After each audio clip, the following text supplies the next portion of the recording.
I don't know what's going on. There's something to do with the booking needs to be ripped up and thrown away. Welcome to the Brothers of Destruction podcast, where we break down all the latest WWE action. From epic rivalries to shocking twists, we've got the full breakdown.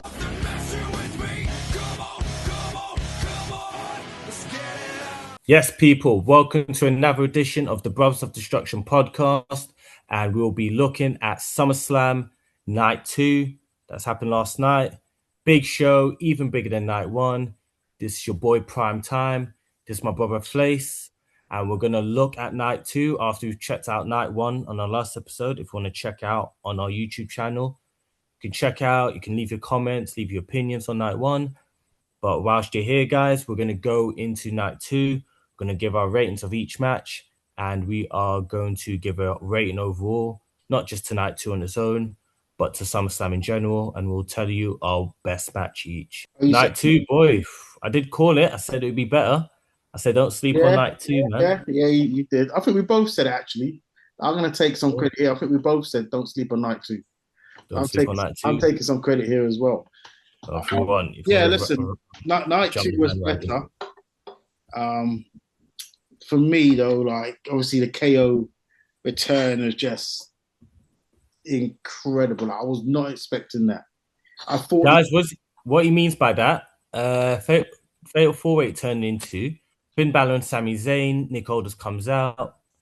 He announces Gunther for the match. And then he announces another one for the match. Kevin Owens returning. Making a Fatal 4-Way. And now Big KO is number one contender. Oh, wow. This is a way to start off Night 2. It's kind of set the tone. Set the tone of surprises, really. It did set the tone. It set the tone for the whole night. It set the tone for the whole night. That was wicked. That was one of the best returns in recent memory. And yeah, listen, the whole of Night 2 I thought was wicked.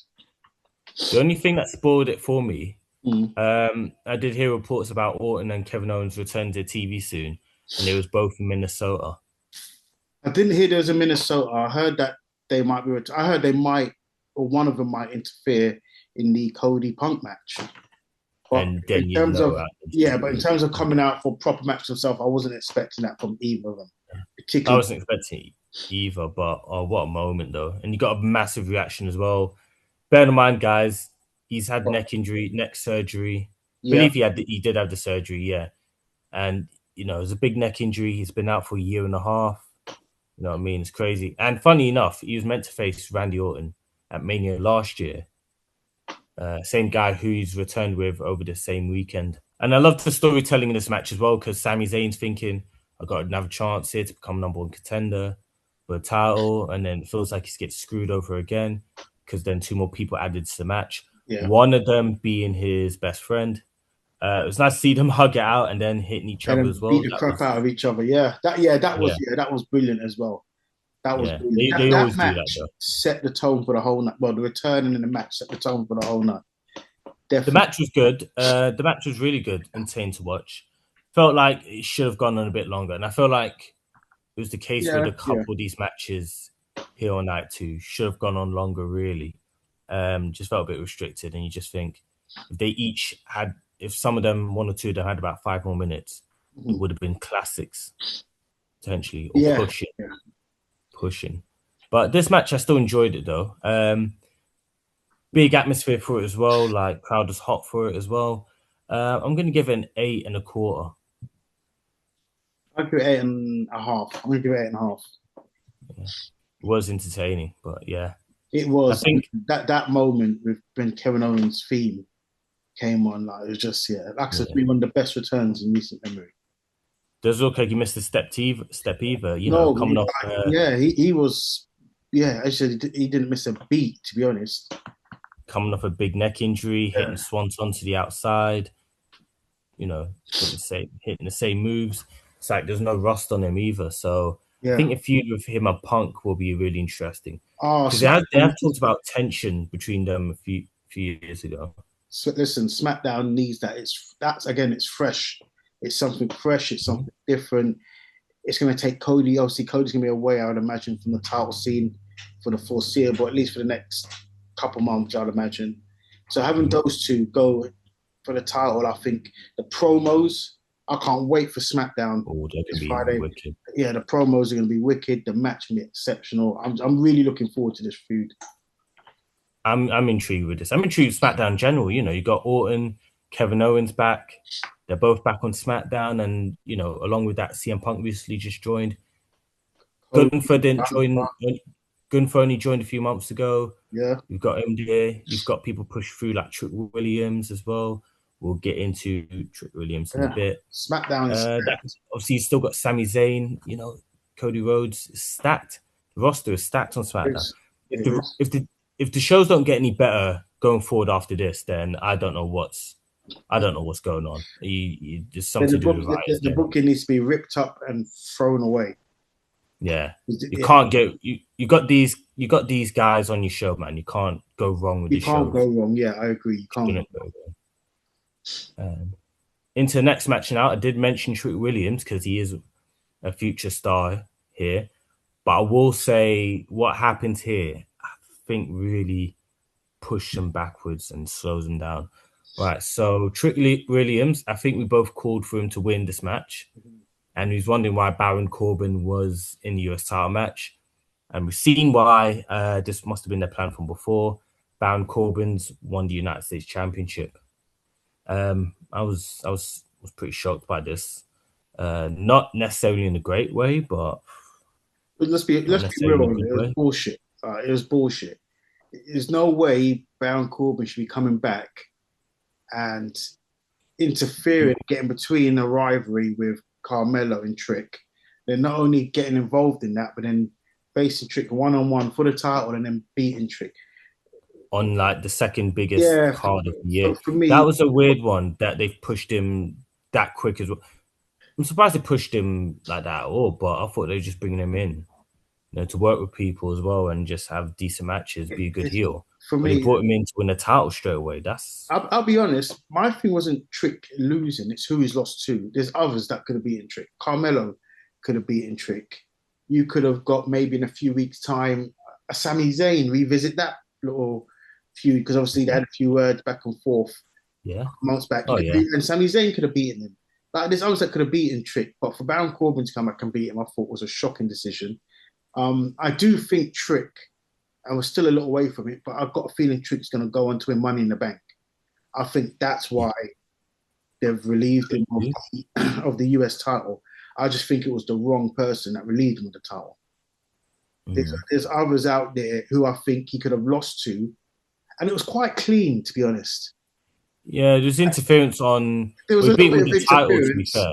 There's a little bit of interference, but for me, I just think he lost two. Like, it wasn't obviously 100% clean, but clean-ish.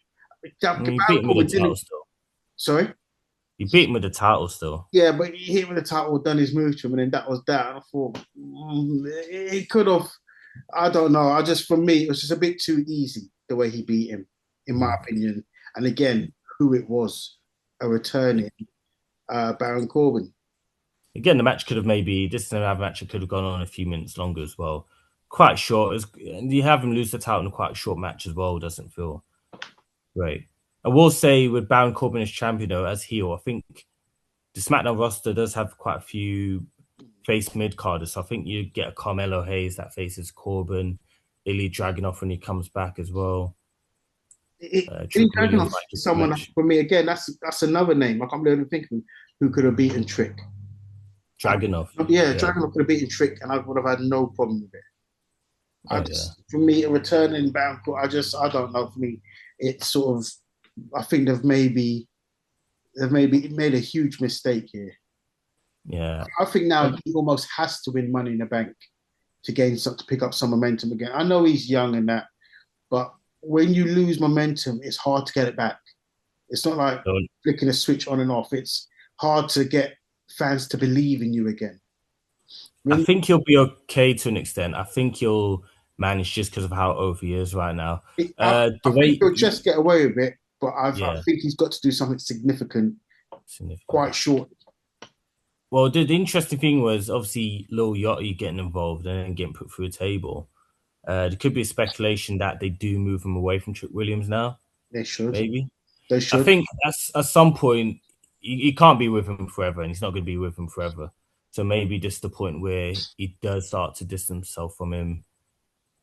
And then, Trick Williams become full. Well, not like Little Yachty's not face. He's kind of tweener. They both are.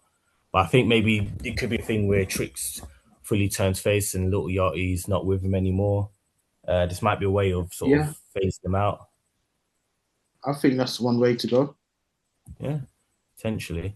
We weren't happy with that result, but we were happy with this one coming up here. So the women's ladder match for the interim women's world championship. We've got Charlotte Flair, Jade Cargill, Chelsea Green, Lash Legend, and Minnesota's own Tiffany Stratton. So even though the hometown girl didn't win, they was more than happy with this person winning. Chelsea Green. Can't do the voice the way the announcer does. Big up Chelsea Green.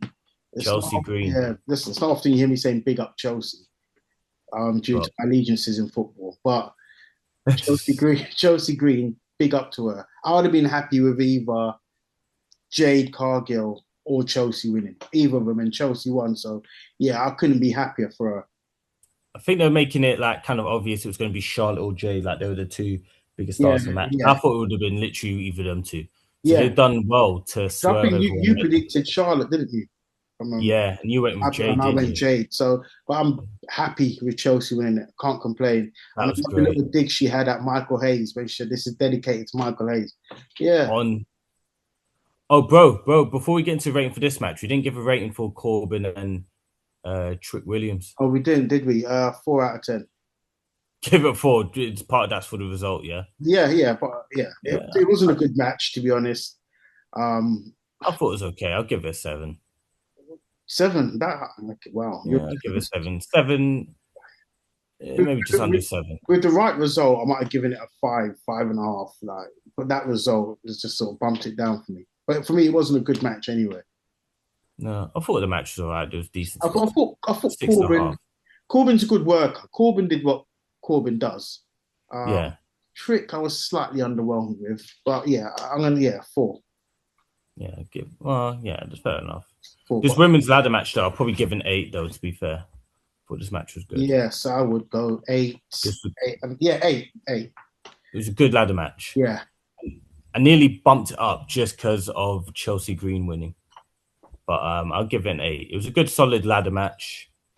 I think all the women look strong, especially Lash Legend. Lash Legend looked really strong in the match. She did look really strong. She got over for me. Obviously, Chelsea got over.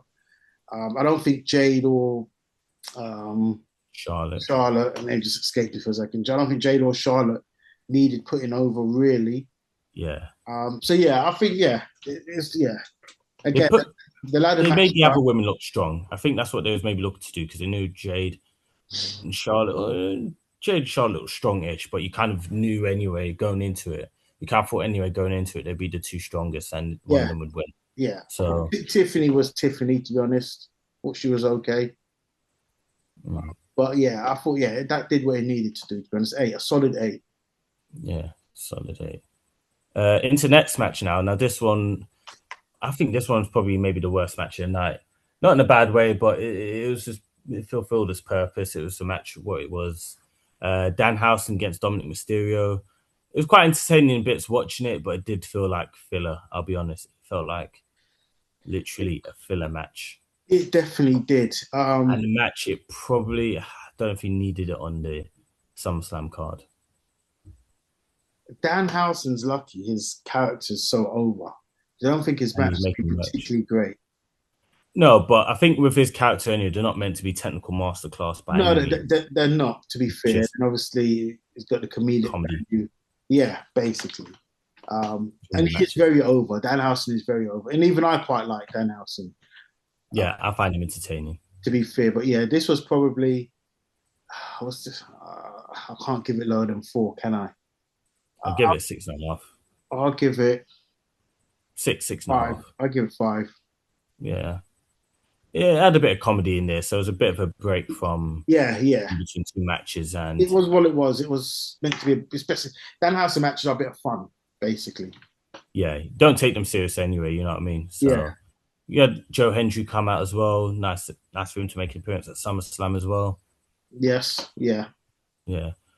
So this feud ends with Danhausen Judgment Day. We'll see what Judgment Day and particularly Dominic Mysterio do going forward.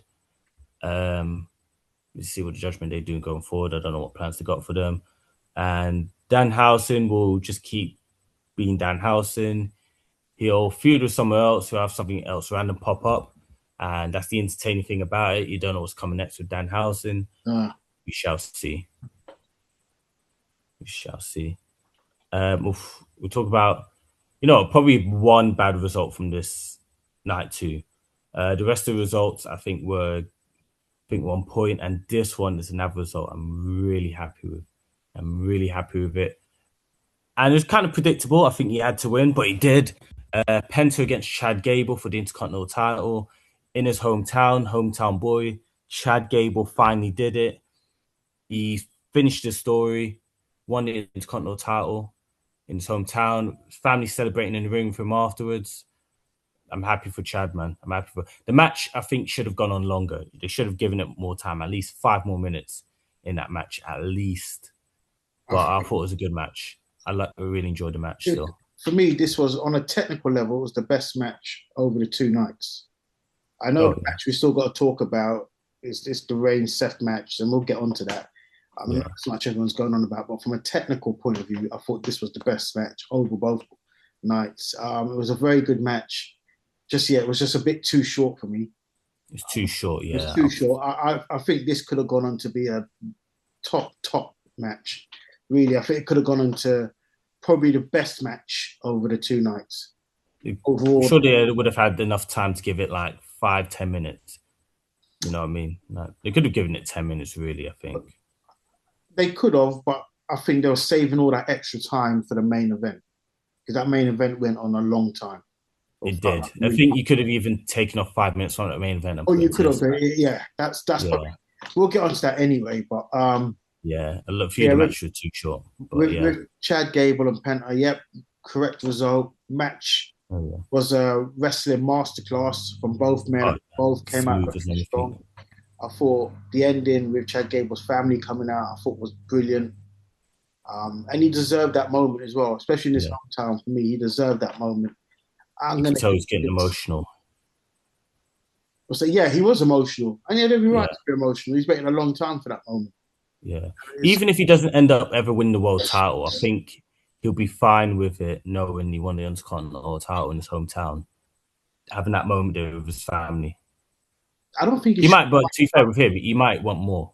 But I don't think he should be fine with that because he's good enough to be competing for the world title, in my opinion. Yeah. He is, yeah. I'm not saying he's going to be a dominant champion because obviously it's more about, there's more to it than just in-ring wrestling and in-ring performances. But do I think he's good enough to be competing for world titles? Definitely. What am I going to give this match? I'll give it an 8. I'll give it 8.25. Yeah, I was going to say 8.5. And I think I could have even gone to a 9.5 if this had gone on longer. 5 minutes longer, definitely. Yeah, I think it definitely. So I'm going to go 8.5 for this one. Yeah. A few of the matches have been too short, like over the weekend anyways. Only because I thought with this one, I just thought the technical level of it was outstanding. Yeah. Just 2 of the best in the world going at it. And I just thought the technical level was superb. So 8.5. Yeah, I didn't expect anything less from them too. And again, great moment for Chad Gable and his family. The only thing that pissed me off, you guys might have seen it later on afterwards, was the whole marketing thing they did, advertising with Chad in the ring after celebrating his family. If you noticed that was a little ick of mine. That was I didn't like that. I also don't like grown men using the word ick as well. That's a bit I couldn't think of another word without swearing. No. But no, I'd just say it anyway. But I didn't like that. I think you should have just given him his moment. Even if you didn't advertise. Oh, well, they had to, innit? They had to, but yeah. But anyway, moving on to negative, we'll get into the positive. Big positive. The main event was a classic match. Seth Rollins versus Roman Reigns for the World Heavyweight Championship. Perfect storytelling. And I believe this is the end of their story here, the end of their feud, the end of the Shield arc now. And this match was brilliant. This was... It was, yes. This was the was Chad Gable, Pent for me was on a technical level the best match over the 2 nights, but all round, when you take into consideration technical level, psychology, storytelling, everything, entertainment, from a purist and from a what's the word I'm looking for, casual point of view, I thought this was the best match of the night. For me, it was a SummerSlam main event, all timer.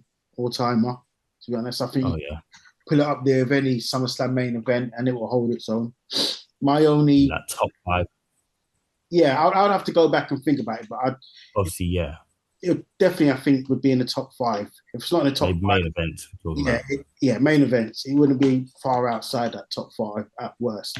My only little criticism of it was I do think it went on too long.